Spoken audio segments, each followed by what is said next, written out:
pertama kita ingatkan dulu ya, memang kadang-kadang tidak semua daun kelor itu mempunyai zat aktif yang sama ya Bapak Ibu.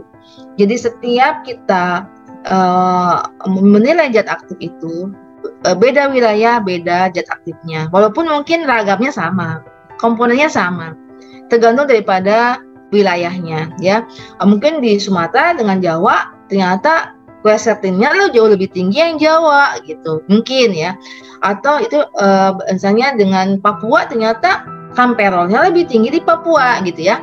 Tetapi semuanya ragamnya sama, komponennya sama. Nah ya, jadi itu yang memang harus satu dilihat bahwa kelor di tanah Jawa itu bagaimana quercetinnya itu memang harus referensi. Tetapi tidak berarti menutup kemungkinan tidak ada diolah ya Pak ya.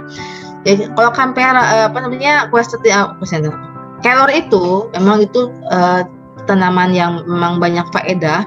Jadi memang bukan saja daun saja Pak ya. Jadi ada bunganya, ada daunnya, bahkan batangnya itu bisa jadi obat Pak. Ya gitu ya. Tetapi sekarang ini karena itu masih dalam proses pengolahan dan kita harus tahu juga jurnal-jurnal yang lain tentang tingginya kadar zat aktif yang ada di batang, di daun, sama di bunga. Tentunya kita anggap bunga dulu aja dan daun dulu ya Bu ya. Ya daripada batang kita nggak tahu ya. Saya masih PR, saya akan cari batangnya apa saja yang paling tinggi kadarnya. Tapi yang setahu saya quercetin itu paling tinggi ada di bunga, kedua di daun ya. Quercetin itu yang saya sudah layangkan jurnal saya di jurnal respirasi itu ternyata dia zat aktif yang paling potensial sekali terhadap infeksi, terutama pneumonia bakterial maupun pneumonia virus ya. Jadi memang caranya adalah kita ambil bunga atau daun misalnya ya, kita cuci bersih ya, sampai misalnya, tapi memang yang harusnya yang fresh ya, bisa segenggam lah, sekumpulan segenggam aja. Kadang-kadang kita masukin ke air ya, air matang ya, kemudian kita 2 gelas ya, terus kita godok jadi 1 gelas Pak ya, jadi 1 gelas ya. Kita misalnya ingin mencoba ini menjadikan kita ini supaya Bapak mungkin punya gula atau hipertensi, bisa diminum 1 gelas itu setelah disaring, daripada 2 gelas menjadi 1 gelas kemudian disaring dan diminum, itu juga bisa Pak ya, dirutinkan seperti itu ya. Itu kalau tergantung Bapak indikasinya untuk apa ya. Bila Mama saya pengen kelor ini untuk ISPA, ini lagi banyak pancaroba, ini lagi banyak flu gitu kan, bisa Bapak campur dengan temulawak juga, temulawak ya. Tentunya kita tahu bahwa temulawak juga punya potensi beda-beda setiap daerah ya. Nah, kita ambil temulawaknya sampai 2 jempol ya, dicuci bersih ya, 2 bukan jempol 2 bulatan gitu ya Pak ya. Cuci bersih, digodok dengan kelor, kemudian bisa campur dengan jahe merah kalau ada ya, jahe biasa juga apa-apa. 2 gelas jadi 1 gelas diminum Pak. Jadi itu untuk daerah-daerah yang memang kita mengalami radang tenggorok, kayak mau flu lah gitu Pak ya, kayak ISPA seperti itu. Itu bisa dipakai ISPA itu ya. Gitu. Tapi tentunya tidak mengandung albumin ya, itu hanya herbal biasa saja untuk makanan sehari-hari.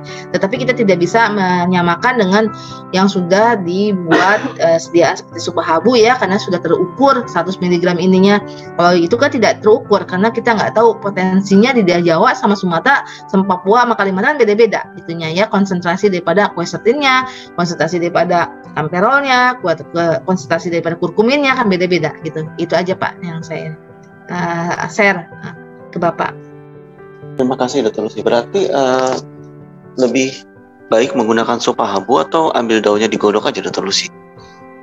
Ya itu kelemahannya kalau kita menggunakan tradisional, home industry ya, tradisional itu kita tidak bisa mengukur kandungannya.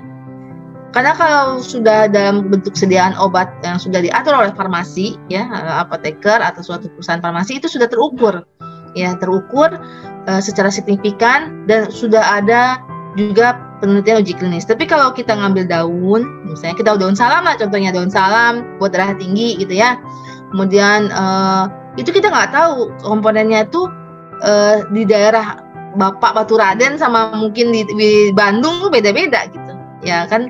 Itu makanya memang kalau ingin memproduksi suatu bahan dari herbal tentunya harus juga sumbernya dari mana, ditanamnya di mana, dipanennya kapan gitu ya, kemudian apa yang diambil ya, bagian apa yang diambil, dan juga diukur juga potensi-potensi yang lainnya itu. Jadi memang umur si tanaman, suhu daripada panennya tanaman itu sangat mempengaruhi zat aktif gitu ya. Gitu. Jadi memang kalau memang ingin kalau untuk pribadi sendiri ya boleh menggunakan kelor nanam di depan, tapi tidak terukur berapanya gitu, Dr. Oscar. Ya. Jadi saran dokter tetap sebaiknya menggunakan Supabu Alpha ya dok ya? Iya, karena sudah terukur dosisnya. Lebih terukur ya dok ya. Iya, kalau betul. Boleh tahu untuk maintenance ini dok, kira-kira berapa dok? Kalau mau pakai ini member-member kami Supabu Alpha ini, member Supabu apabila ingin menggunakan Supabu Alpha ini untuk maintenance, kira-kira? Iya. Selain merebus daun kelor. Oh, kalau maintenance-nya Supabu Alpha itu berapa dok? Karena kan dia per kapsulnya 100 mg moringganya, albumnya 300. Iya. Misalnya mau sehat aja ini dok ceritanya. Iya memang. Biar nggak gampang kena corona. Oh iya. Ya memang yang saya baca albumin 500 mg itu bisa meningkatkan keimunitas albumin ya. Sedangkan Supabu kan mengandung albumin 300 kalau nggak salah ya.